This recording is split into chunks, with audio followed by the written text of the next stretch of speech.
So let me tell you a little bit about Ron. Ron Martinson is a well-known international photography and photo editing blogger.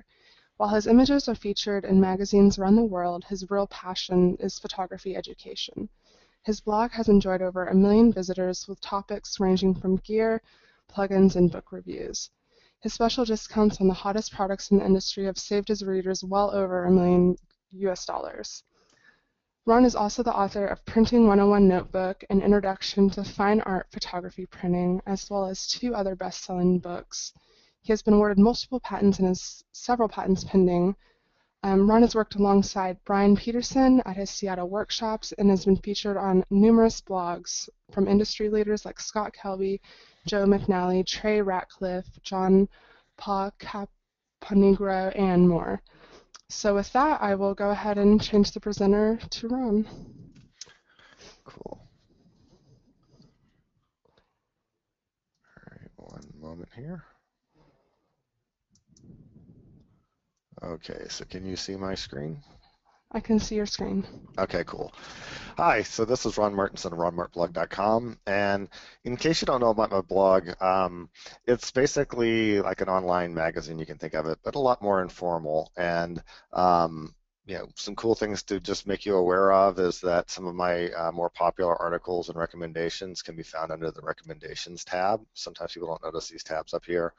A lot of good discount codes for various products, including a discount for Topaz. A lot of things about my printing and so on. And then this whole right side is an index with software reviews and hardware book reviews, all kinds of good stuff. So if you want to check that out after the show, I'd appreciate it. Also, you can reach me at Facebook, facebook.com/ronmartblog.com. So be sure to check that out. So let's go ahead and close that guy up.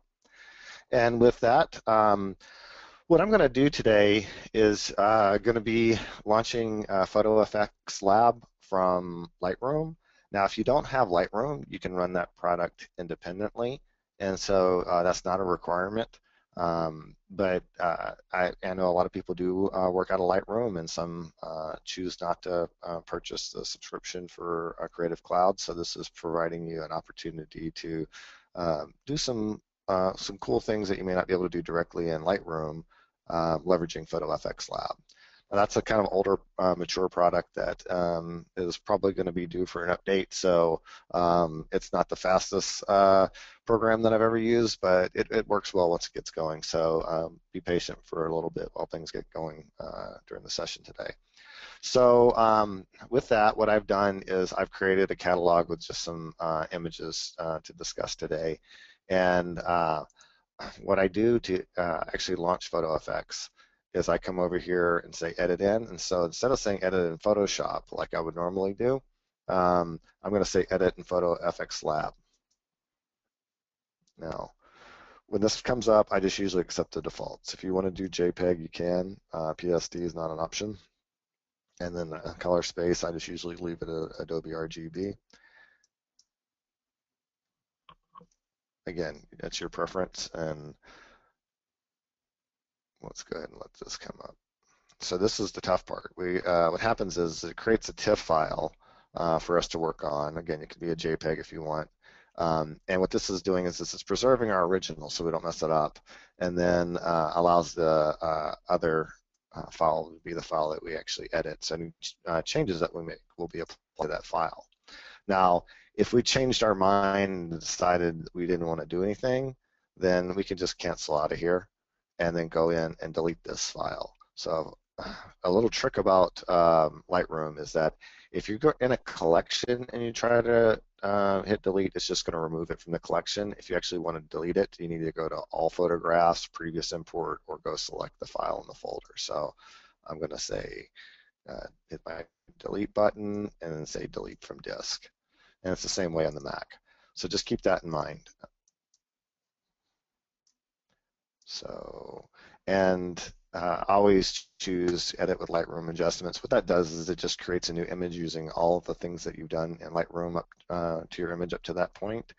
Some of the things I'm doing today, yes, you can do them in Lightroom only. Some are a little bit more complicated. And so it's kind of up to you as to which method you use, but I'm going to focus specifically on Topaz products today since that's what we're using for the webinar. Okay, and so this is an image that was interesting, and I've processed images like this before, and so I kind of have a good idea what I want to do with it. This section over here is some pre-canned effects that use basically some presets and some of the various plugins. I honestly, I never use these. I just prefer to do my own thing. So usually when I work in here, I'm using the plugins tab, and you just, this is like using the filters menu in Photoshop if you've ever done that. So just start the plugin that you want.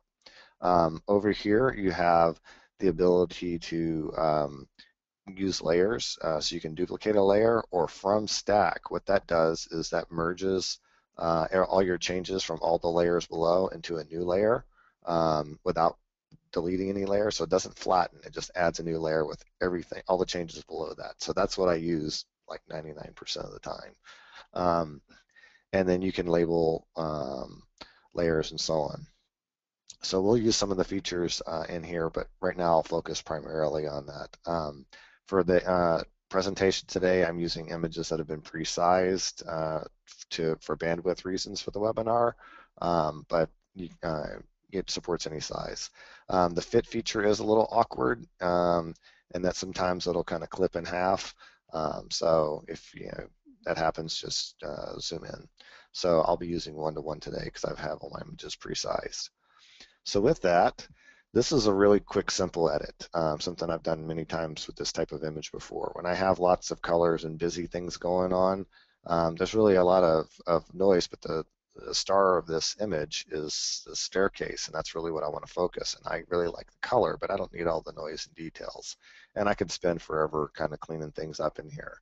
So all I'm going to simply do with this one is I'm going to launch Simplify. It launches fairly quickly.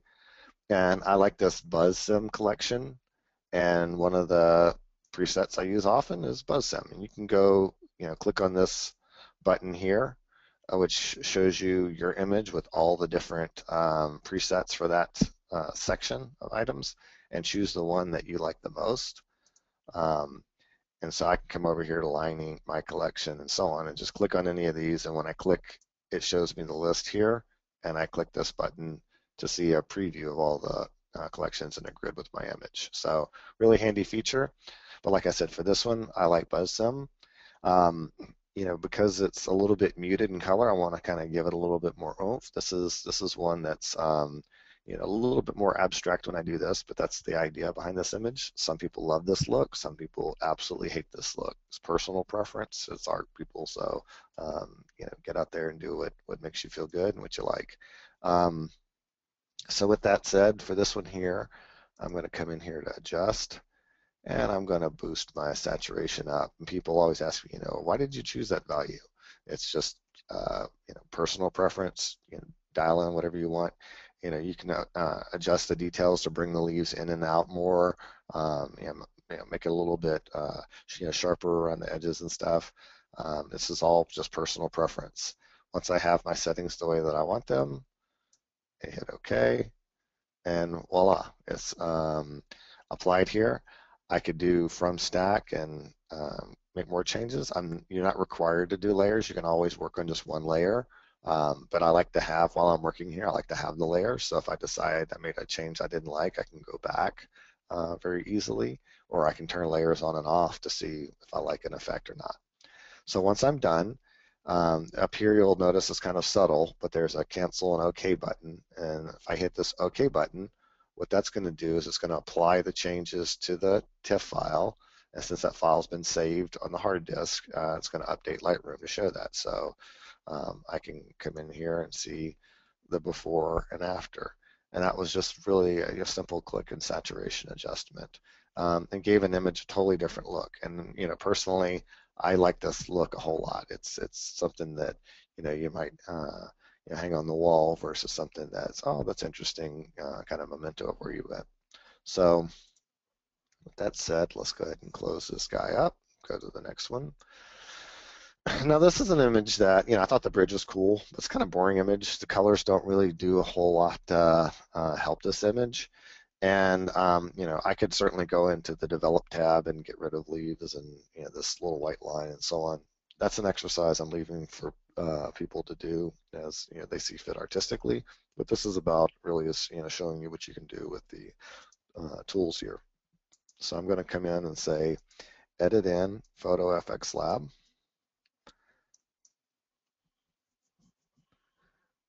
Give it a little second here. It can take up to 25 seconds for the Photo FX to launch, and it actually will launch on my second display, so you won't see it come up. I'll have to drag the window over, and the reason why is that this is the presentation is happening on my landscape orientation monitor, and my primary monitor is portrait orientation, so that wouldn't look very good for you. So with that said, let's come over here, and for this one, grab my notes. What I'm going to do is I'm going to start black and white effects. As I mentioned, I didn't think really the color did much for this one, so this is a good candidate for a black and white. When I launch this product, it's always going to jump into the previous last use settings, and so this is what I've done previously in here. I can hover over any of the settings to see what it'll look like, and just like I discussed in the previous one, you can click on this little button here to kind of get a quick overview of what your image would look like with the various presets. And, honestly, people ask me, wow, how did you end up using that preset or whatever? At some point you make the investment just to kind of go through and get familiarized with the presets. And so you just, do this for all of them, look around, make some changes, and kind of get a feel for what you like. And then, once you have your favorites, you tend to go back to those. You can store them in the favorites and just see, what they look like, which I actually don't do that. I just kind of know them off the top of my head. But that's a handy way to see what all your favorite presets look like, because you'll generally go back to the same ones over and over again. And then you can create custom ones as well. And so for this image, I'm going to start and just kind of basically zero it out. So I'm going to go traditional and classic. And this just does your basic boring grayscale conversion. And then I can make my own changes. Why am I doing that for this one? Just primarily for illustrative purposes to show you how that's done. Usually I'll use a preset as a starting point.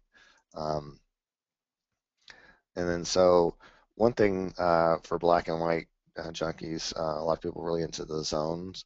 Ansel Adams has the zone method, so you can come over here and press the Z button, and you can turn on various zones to see where they're impacted on the image. So if you want to see your various grayscale shades, this is the way you do it, and you can leave those toggled on while you make adjustments. For this image, I'm going to primarily just adjust it based on personal preference. Nothing, no fancy technique here. Again, this is art, so it's really what looks good to your eye. That's what's right. So for this one, I'm going to come in here and boost my blacks up. And what I'm trying to do here is I'm kind of wanting a little darker image. I like my blacks to kind of be jet black and my whites to be a little bit more on the brighter white side. So I'm going to boost my whites up here a little bit as well. And again, this is just to touch, to taste. I don't want to blow out my highlights, and I can use the zones as an indicator to see what's happening there. I can also go back to Lightroom and see what's happening with the highlight warnings and so on. But I generally have a good feel for about what I like. And for a black and white, it's okay to crush a little black and a little white. In that case, you don't usually do that on color images, but on a black and white, it's kind of personal preference. So for adaptive exposure, one of the things I like to do is come in here and press this or check this process details independently checkbox, and you can watch and see what happens here when I do that. it has a big impact on this bridge. And what process details independently does is allows you to adjust your exposure and details separately. Exposure will only be adjusted when you make adjustments through the exposure tab, and details will be adjusted when you go through the details tab. And so, our detail section. And so, that kind of prevents some unwanted effects that sometimes you get in some of the presets. And so I always click it when I'm doing any photo and or any product in Topaz that offers that, just to see, hey, how does that look? And then for this particular image, I'm going to come in here and adjust the color sensitivity, and just basically, I know there was some reds in this image, and so I'm just doing that to kind of darken up the reds in the image. Again, this is all personal preference and experimentation. What that did for me is, because there was some red in here, it kind of darkened up this bridge, which is what I wanted. This path, I don't want it to kind of be bleached out. I kind of want it to be, look like almost fresh asphalt. And that's the look that I was going for this image. Your look may be totally different. You may choose to use a different preset, and that's totally fine. Once I'm done with that, I hit OK. Let's come back over here, show this one-to-one. Now that I have that layer, I actually want to go ahead and sharpen it up. And so what I'm going to do is I'm going to go from stack. In this particular case, doing duplicate would create roughly the same thing, unless you had some opacity turned down or different blending mode. I just always use from stack to make sure it's reset, and I've got a copy of everything below it. So for this, I'm going to go into Topaz Detail, and what I'm going to do here is, again, I can go preset and preview everything in a given collection. This one, I kind of have my thing that I know I like to do is I like to go over here to feature enhancement. And you can come zoom in more. This image happens to be at 100%, so you're going to kind of see what the impact will be. You're kind of watching for what does it do to the lines, making sure you don't have jaggies and halos and so on. And for this one here, one of the things I want to do is get rid of some of the effect off of this area here. Now I could use the effects mask to do that, but I'm actually going to show you a different way. So I'm going to go ahead and hit OK, and just accept everything that came from Topaz Detail.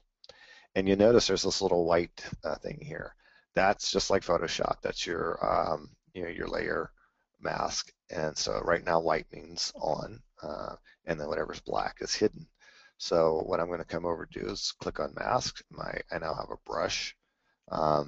Edge aware is basically helping me to find the edges, and so you can think about that as like Lightroom has an option to make sure like auto detect the edges, and so this is basically the same thing, and then all your typical brush settings. So I'm going to come in here, and as I draw a line, you'll see that it showed up on the mask here, and I'm just going to come along and mask this out. And how much time and attention I pay to this, certainly I spend a lot more care on it when I'm doing it for a real image versus the webinar, because I need to go quickly. But generally speaking, it also depends on your output size. It's just going to the web. You can be a little sloppy. If it's going to a large print, you need to be really precise and detailed. So it's kind of up to you. And you can certainly adjust the flow. So if I wanted to keep some of the effect, but not all, get rid of all of it, then that's the way to do that. And so anyway, that's that image. So I'll go ahead and hit OK, and boom, we've got a before and after. Now let's go to the next one. This one's a lot more interesting.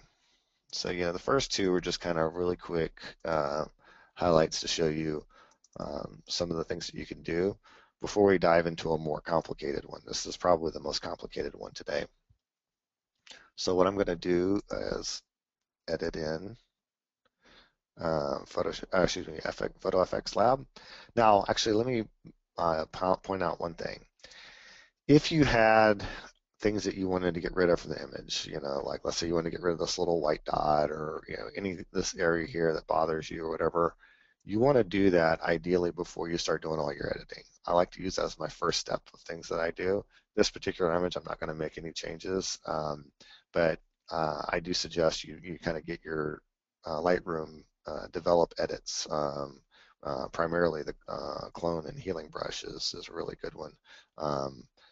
Get that over with first, and then do your edits in Topaz. So I'll go edit in Photo FX Lab. It's created the additional image for me. So I should go thumbnail, you can see that. And then wait for a few seconds for all the plugins to load. This is like launching Photoshop where it has to load all of its plugins. So it takes a few seconds, but once it's up, it's pretty spiffy or fast. So let's go over here, and this image I just so happen to know because I've edited it before. There's a little noise in it. It's kind of a higher ISO, so I'm going to start actually with denoise. If you want to do the noise reduction in Lightroom, you can. It's really personal preference as to what you'd like to use for your noise reduction. Let's see. And so, this is kind of a little bit of voodoo here in terms of which one you use. Usually you will work at 100%. I'm just giving you an image overview. For this one, I know that JPEG light light moderate is sufficient for my image. But usually you'll be either working from a raw image or you'll have a larger file and stuff, so it can handle a little bit more noise reduction. Generally, the smaller the file, the less noise reduction it can handle. And so since this is really the 100% size of this image, I'm not going to apply very much to it. And so now my noise reduction's done, and I'm actually reminding myself as I edit and stuff that I want to say noise. Oops. And these things won't be preserved when I save out, but sometimes I just have the notes in there to remind myself what layer was what. So now I'll say from stack to create a new layer. And then what I'm going to do is go into adjust. Adjust is one of the most frequently used Topaz products in my workflow. And so this is where you'll see me spend a lot of time, but this one I'll actually use a few products. What I'll do is I'll go over to Color Blast, let's see, which I believe is in the adjust for vibrant. There it is. Under the vibrant collection, again, if you wanted to do the tiles and see the effects, there's a lot of good stuff here, and it's easy to really struggle as to which one to choose. Sometimes you just got to make a decision and play around with it for a little bit. So for this one, I'm going to do Color Blast. I could select it directly from that section as well, but just to be more explicit for the webinar, I click the item, but you can do it from the previews as well. And so when I did that, I liked what it did to the wood. Actually, I liked bringing a little bit more warmth back into the wood and to this grass, but I didn't really like what it did to my building. Kind of made it a little bit yellow and kind of add a little yellow to the sky. So I want to do something about that. And what I'll do is I'll come over here to local adjustments, and I want to brush out that. And so you can currently see the size. The inner circle is the brush part, and then the difference between the inner and outer circle, that's the feathering. So it just makes a little softer edges. Excuse me. So I can adjust the brush size, and I usually work at 100% opacity. Some people like to work it a little bit and do multiple strokes to paint it in. It's personal preference. And then this is the edge awareness to determine how precise it detects the edges as you're painting. And so for this one, I'm going to just brush up the clouds in the building, but actually leave the roof because I like the effect that it does there. So I'm going to make this a little bit smaller, and then I'm going to go ahead and crank up my edge awareness because I want to get rid of that yellow off of the clouds. But as I paint over these things, I don't want it to be impacted. So you can kind of see that it created that finer edge with me really just painting pretty easy and sloppy. Now people say, well, how do I know what's going to be impacted and what's not? Use the plus sign as being on the color that you want to impact, and then with edge aware turned all the way on, the other areas that have a lot of contrast from that won't be impacted. With it off, everything will be impacted. So kind of depends on what you're trying to accomplish. So for this one here, you're going to see me, I'm going to come like right along the edge here. And it's okay if I hit a little bit of the grass. It's not the end of the world. It really won't make a big impact on the image. This one I'm just going to tap it in there. And you can kind of see that it created a little bit. It's kind of microscopic on your screen probably. And just, I'll just come in here and just hit a little click in between the grass. So I left the color in the roof, and everywhere else just got rid of it out of these kind of lighter areas. And once I've done that, I'm going to come over here and say OK. And I'm going to say adjust color blast. And then I'm going to say from stack. And for this guy, what I'm going to do is I'm going to go do something a little unusual. And this is kind of what I meant by the title today. Usually you'd spend a lot of time doing color. One of the things I enjoy doing is using black and white layers, and this is an advantage to using photo effects over something that's not easily doable in Lightroom.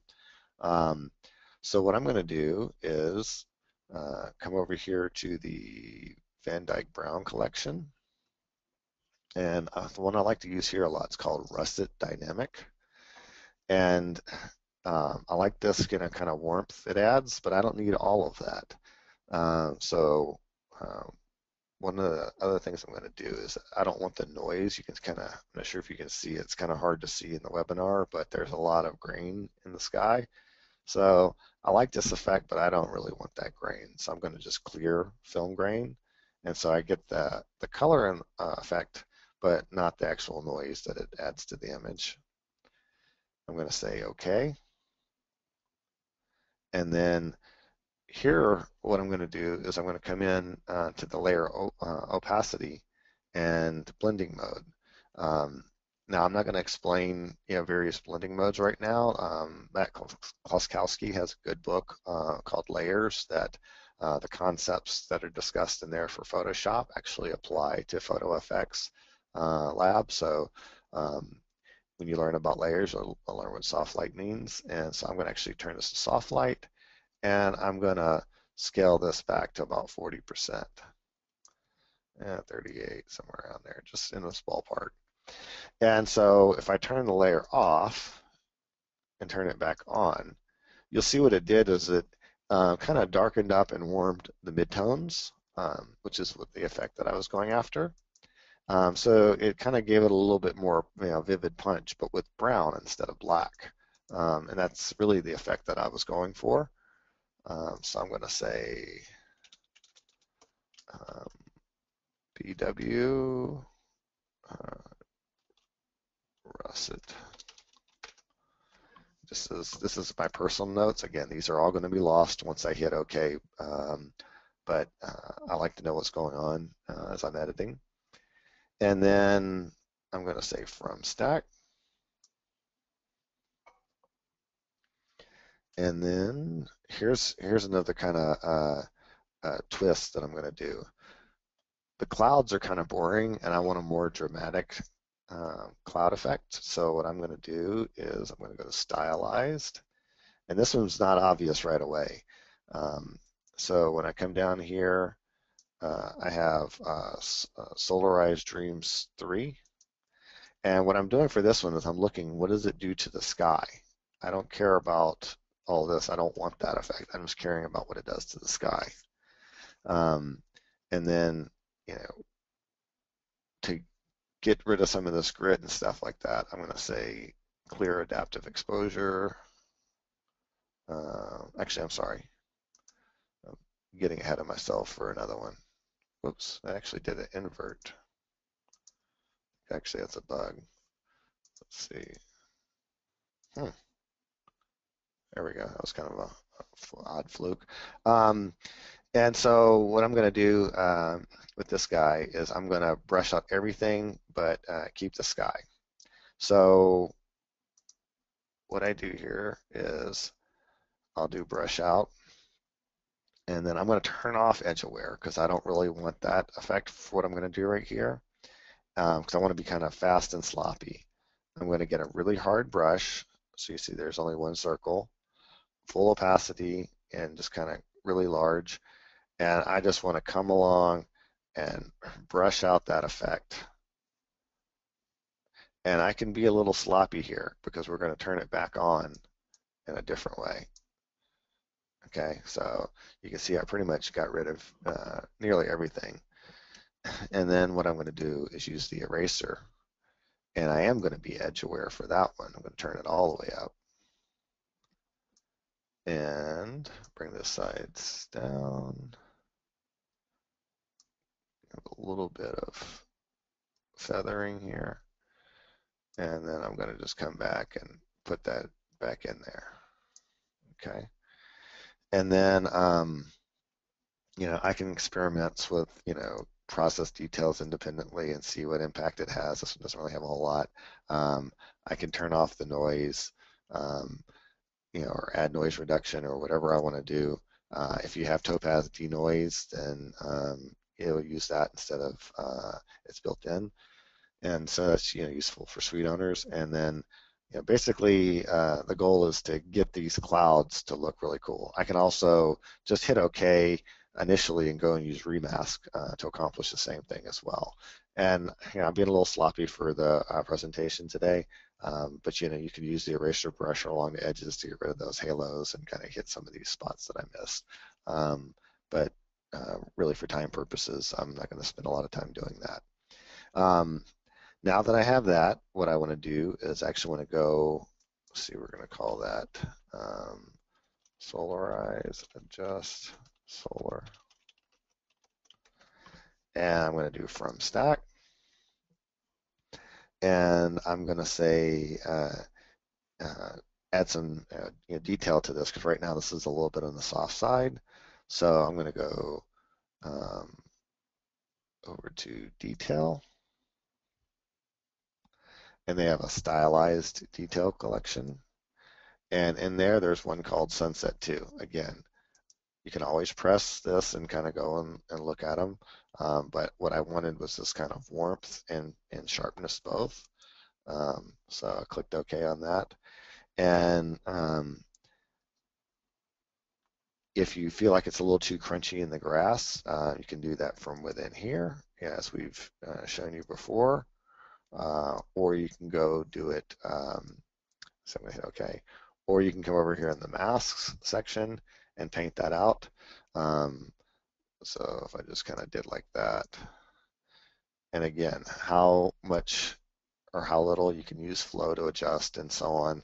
But that's personal preference. And same thing, you know, with the sky over here, if I want to get rid of some of that noise that it creates over there, and you know, kind of keep that blue to edge aware to make sure it's really good along the edge.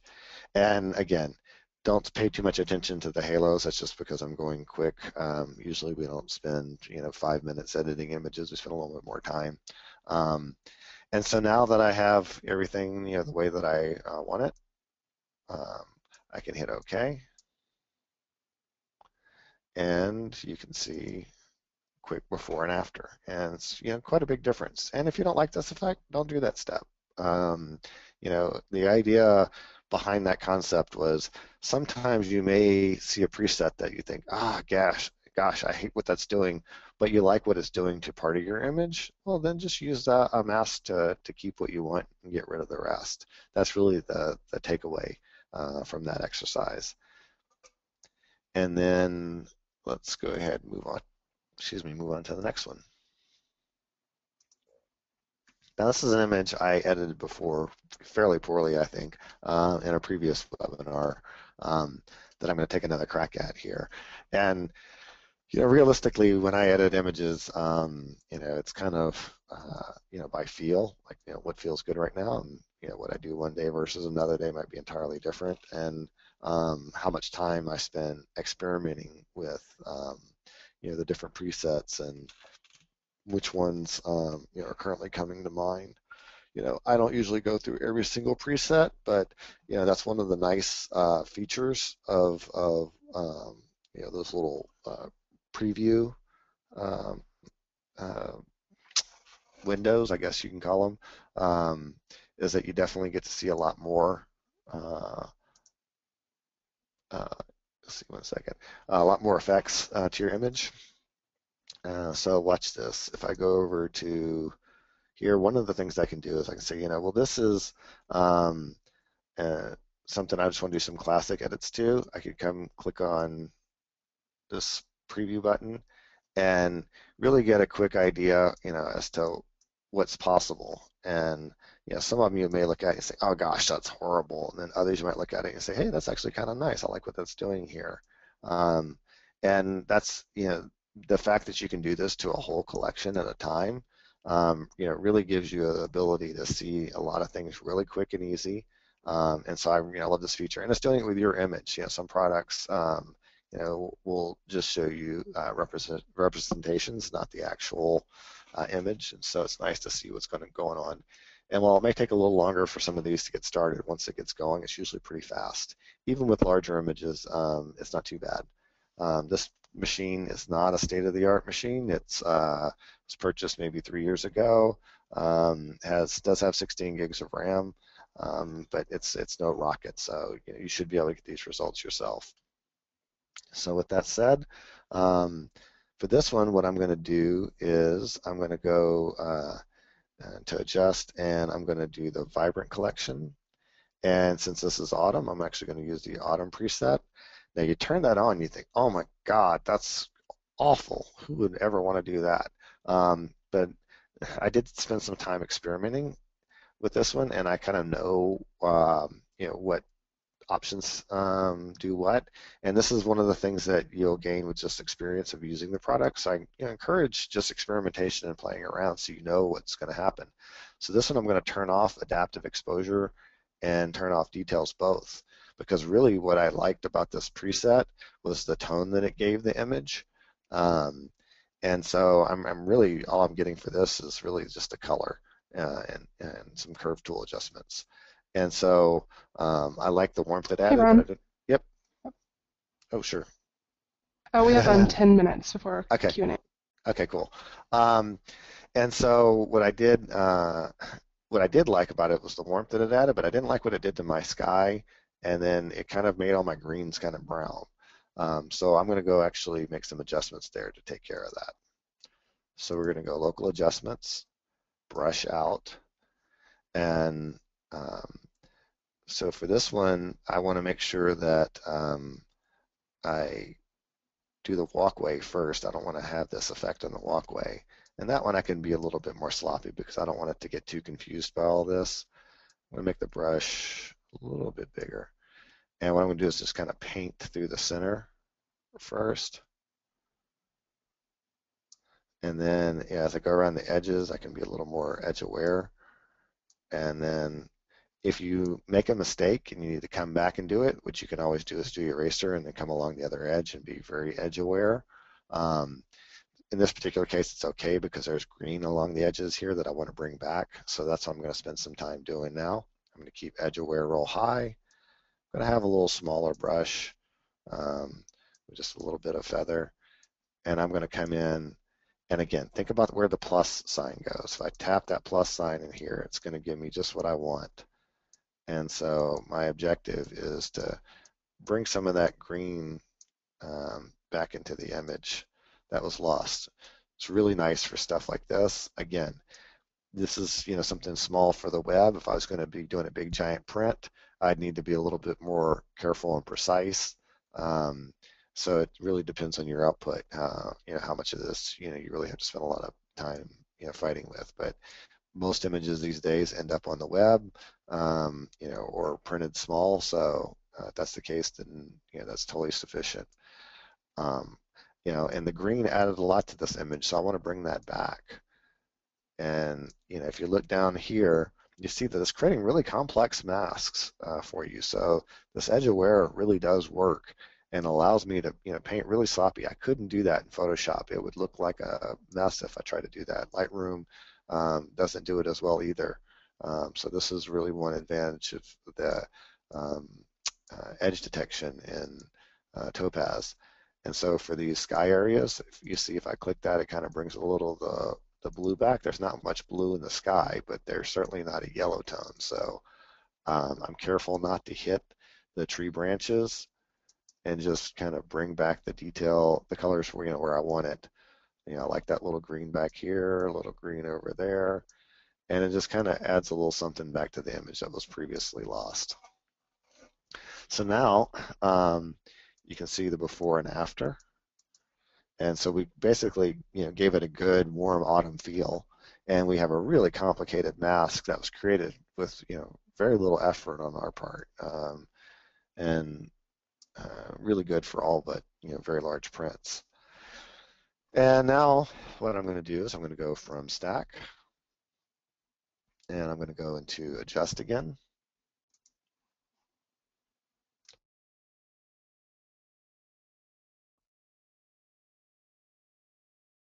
Sorry, I needed to cough there for a moment. And what I'm going to do is I'm going to go into the classic collection, Brilliant Cold. And, you know, and I know I'm moving very fast for those that are worried about that. This is all just experience and preferences of things I've discovered through trial and error. What you didn't see is the hours, you know, probably 12 plus hours spent before this presentation going through and trying to figure out which effects and things I wanted to do, and going through looking at presets and everything. So this is scripted and going really fast, but, you know, a typical image, I may spend, you know, 4 or 5 hours editing it. So, you know, don't feel bad if it doesn't, you know, if you're not getting things as quickly when you do your own editing. And once you get your workflow or your look, you'll be able to move quickly because you'll look at an image and say, hey, I want to process it like I did that other one. And you may have a preset, or you may just kind of know what to do really quickly. So for this one here, what I'm going to do is I'm going to do some local adjustments. And I liked what it did to the sidewalk, but it kind of killed a little bit of my red that I put back in here. So I just want to undo that. So I'm going to brush out. And for this one, I'm not actually going to be edge aware because I'm going to be a little sloppy, especially since we're running out of time. And so I'm going to just kind of come along and hit all those areas. And you see it's creating just big, giant white areas. And I want to put some back in the clouds here. So I'm just clicking. All I'm doing is finding an area and clicking on it. Oops, I should be edge aware when I did that. So sorry about that. We're running out of time, so I'm not going to spend much time on there, but I should have actually turned that all the way up to edge aware, so it got a really detailed mask around the edges. But the idea behind this is we're going to cool off the sidewalk in the sky, hit OK. And one other thing I want to do is add a little more detail to this. So I'm going to say from stack. I'm going to go into detail. And I use a lot of various plugins. It's just for this particular one. These are the ones I'm using. Feel free to experiment and use others for your image. It really is image dependent as to which ones you use and the look that you're going for. So I'm going to go creative detail collection, and probably the one I use most often is feature enhancement 2. And that just goes ahead, sharpens it up. I'm going to hit OK, and I'm doing this intentionally. It added a little bit more sharpening than I wanted, and one way to deal with that is, you know, you can certainly make adjustments in detail directly. And another way is just to turn down the opacity of the layer to get the right amount of detail for it. So I'm going to hit OK and show you a quick before and after. And if this is a little too crunchy for you in the sky, then you can certainly use a mask and kind of brush some of that out. What's happening here is the midtones are getting a little dark. That was already in the image, but sometimes it requires a little extra care. But I basically added a lot more warmth to the reds without really destroying that, and kind of brought the sidewalk out more, because that's really the thing that's walking you through the image. So I wanted that effect. Template night, I'm going to do just a really fast edit on this guy. We may go a couple minutes over, but with Q&A, but this one's just going to take a second. So the main reason why I brought this image into the demo is that you look at it and you think, hey, wow, this is color. What am I going to do with that color? And one of the things to think about with colors is that sometimes colors really make great underlying filters or tones for black and white. So I certainly encourage experimentation with black and white. I'm using Photo Effects Lab today, but I could also use the individual plugins directly without going through Photo Effects Lab. But for consistency today, that's what I'm doing. And so for this one, I'm just going to come in here to black and white effects. One second here. And then I'm going to go into traditional and look at the preview here. Scroll down and kind of see what's going on. And for this one, actually, I liked the warm tone one effect. And so you see those greens and reds kind of impacted, the way the grayscale goes through this image. I can go look at the zones and see how, what's what and everything. But for my image, that's really what I wanted. I thought this was a really great effect. And, the only other thing that I would do to it is turn off the film grain. And just with a couple of clicks, I got a, entirely new, very, what I think is an exciting image that started off as a color image. So it wasn't a really obvious edit.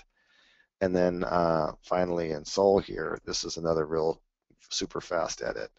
I'm going to go into Photo Effects Lab, and this is an image that's really bleached out, and looks like it's going to require a lot of work. It was a little overexposed, and in reality, this is one I chose intentionally as part of a bracketed exposure.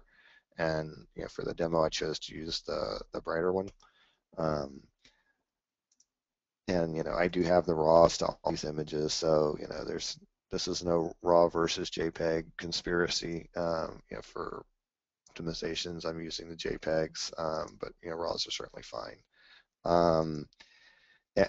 And so once I come in here, what I want to do is actually want to use this product called Restyle. If you haven't used Restyle, I highly recommend downloading the demo.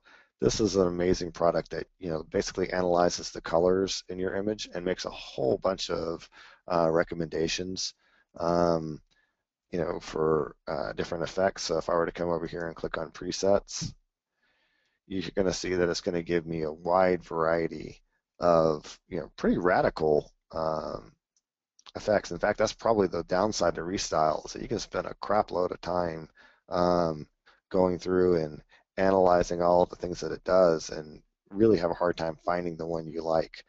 So they have like this little camera feature here where you can click on the ones that interest you as you go through, and then you can come up here and filter just by ones with the camera.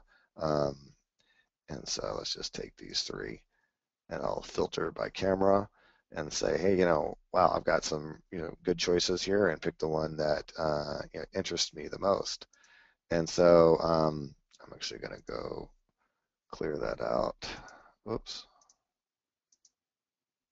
What was it doing to me? I think I hit a little problem there. Let's see, we're running out of time here, so I'm actually going to go down here to russet rivets. And so with one click, I went from that to that, which actually pretty close to what I wanted to do for this one. I may make some adjustments in here. If you are using Lightroom, don't be afraid to, once you have your image the way you want it, actually go into the Develop tab. Oops, Lightroom's acting a little bit slow on me here. Go into the Develop tab and still make some adjustments after you've made your changes. So I'll brighten this one up a little bit. And with very little effort here and just a couple clicks, I got a huge difference and something that actually I'm pretty happy with without a lot of work. So with that, let's go ahead and open up for some questions and answers. All right, thank you so much. That was great. We have some questions coming in right now. Let's see. We had a few people ask how if you could re-show how to access the grid view mode in a few of the programs. Grid view? Yeah, okay. I know what you're talking about. Let's go ahead and do that. So let's go edit in Photo FX Lab.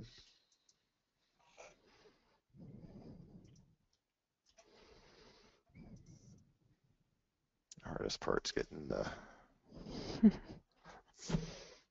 app to come up, which is painful, but fortunately it's fast after that. I hate when you have to wait a while for something to come up and then it's so slow even after you did all that. It's like, what did I waste all my time for? But it does seem to be making good use of memory because everything's really quick after that point. So I've timed it. It's about 25 seconds. So. Okay. Well, I have another question. Sure. This is a simple one. Susan asked, "What is noise?" Okay. Yeah, digital noise. That's just when you see like dots kind of grain in the image. Then that's caused by higher ISOs when you take photos. So you generally want to be around ISO 100 or 200 as much as you possibly can. But sometimes, the lighting, in order to get the shutter speed that we want, requires us to use higher ISO, and that creates more digital noise. And so denoise removes that digital noise to give you an image that's closer to what you'd have got had you shot with like a lower ISO. So let's see, I'll come over here to detail for this one. And it's this little grid button here, and now it varies per product, okay? So as I select different collections, in some products you'll see the button right here at the presets. Some of them you'll see it right on the collection itself, but it's a little grid button. And what it does is it says everything for that collection, show me what that preset's going to look like. That's a little, not maybe as helpful with details as some of the others, but that's how you do it. And then you can just click on the image to get that effect. With applied quickly and easily, and then hit OK. Cool. While you're in Topaz Detail, I guess Susan asked if you like the detail on the screen, when you go to print the image, does it increase the detail? So you should make it less on your screen. Okay, so yeah, I understand what you're saying. It's actually just the inverse. The resolution of your display, unless you're using a retina display, and even in the case of retina, it depends on the size, physical size of the display, you're going to have a higher resolution for printing than you have for display. So a lot of times if you have it optimized for sharpness for your print, it's going to look over sharpened for the display, but the print can handle it. Now, generally, what I do, if you're using a product like Detail, I'll add what looks good for the screen and call that my creative sharpening, and then I'll just print a very small print, like a 4x6 or something, to see what it looks like. And if it needs additional sharpening, then I'll use Photoshop or come into Details. That's all you have, and add a little bit more sharpening for print. But generally, print requires a little extra. All right. There was one image, the image of wood, that you worked in Adjust, and some people noticed a halo effect and was wondering how you'd get rid of it. Yeah, okay. And that's what I mentioned. I was moving real fast because that part takes a little bit longer. And so it's pretty simple to get rid of that. What you do is along this edge where the halo is, um, what I'll do is I come in with a brush where I have the edge detection turned all the way up, and then I'll just paint right along this edge here, and then I basically erase the effect along the edge, and that'll get rid of the halo. It just takes a few more minutes to do it, and I didn't want to spend a lot of time going back and forth because sometimes you say, yeah, you know, you'll end up having to add back and erase back and kind of spend a little time going back and forth. But it takes about 2 minutes to do it, so it's not a big deal. Let's see. Steve asks, besides Adjust, what other Topaz plugins would you recommend using for fall foliage post-processing? I like Clean. There's some cool effects there. Now, again, it's kind of like using uh, Simplify, where this is an effect that I love, and some of the things that Clean does with pixel bender kind of effect is really cool. Some people really hate it, so do expect that if you go a little more abstract like this, the web trolls are gonna come out there and say you did it all wrong and that looks hideous, and other people are gonna love it. And honestly, in terms of physical sales, I find this kind of thing actually sells better than one that's photorealistic, because we see tons of photorealistic images. We don't really see this type of images as much, and this leaves more to the imagination and kind of create some more fairy tale kind of experience, which makes you feel like you want to be there. This feels like you are there. This makes you feel like you want to be there. And so Clean is another product that does some cool stuff there. Detail has some interesting effects. Adjust has some. So it kind of depends on the image. And again, that's just going through the products and experimenting and becoming familiar with them. And BuzzSim is definitely one that I always go to whenever I have fall foliage, just to kind of say, hey, how's this going to look? Let's see. Cheryl asks, is there a difference between using the plugins with Photoshop and RAW versus using FX Lab and transferring to TIFF? So what's going to happen when you use RAW is that Lightroom is going to convert that RAW into whatever format you selected in that dialog, so TIFF or JPEG or whatever you chose, and that's what you're going to get inside FX is an actual processed image. It's not going to modify the RAW directory. It's going to a raw file directly. It's going to export an image in a readable file format for Topaz, and then edit that. The key thing is that if you do using 16-bit color and you're using a big color space like Adobe RGB or ProPhoto, then that's really what you're trying to do, is you're trying to preserve that wide color gamut while you make all of your modifications. And I'm choosing TIFF just to avoid compression. Every time you save a JPEG at a compressed level, then it's going to lose a little bit of detail. And so just to prevent that, I use an uncompressed TIFF file, and that gives you some of the same benefits. But that's why I say, do any of your Lightroom edits on your raw file first, and basically have, do all the things that you want to do with it, and then start working with Topaz. Another thing to keep in mind too is that I chose a mechanism where I lost my layers, but there's nothing wrong with we're launching the individual programs multiple times or FX multiple times to create a new file for each effect, so that you have that history preserved. It takes a little more disk space because it creates multiple files, but that's a mechanism for preserving history as you would in Photoshop. All right. I guess we have time for one more question. This comes from Lewis. He asks, could you explain again what the difference is between hitting stack and duplicate? Do they both create a new duplicate layer? Okay, so duplicate takes the layer as it currently exists and just creates a copy of it. So if I've changed my opacity or I've changed my blending mode, it's going to preserve those values, which can be undesirable, generally speaking, if I've made modifications to those. If you're at a, you haven't changed, you're at normal and you're 100% opacity, then they're effectively similar. or I'm going to say similar. And then, but if I make adjustments to those, then I'm going to have that same transparency or effect on that next layer. And that's not really what I want. From stack says take everything below it and create a new copy. It's the same as if you you exported a file from Lightroom. Think about it that way. That image is preserved, all the changes that you made into a new file. Well, you're doing that at a per layer basis. It doesn't save memory or file size or anything like that to do duplicate versus uh, from stack. So generally speaking, I highly recommend doing from stack. All right, thank you so much for answering all of our audience's questions Yep. today. Those were all we could get to, but if you have any other questions, you can email us at webinars@topazlabs.com.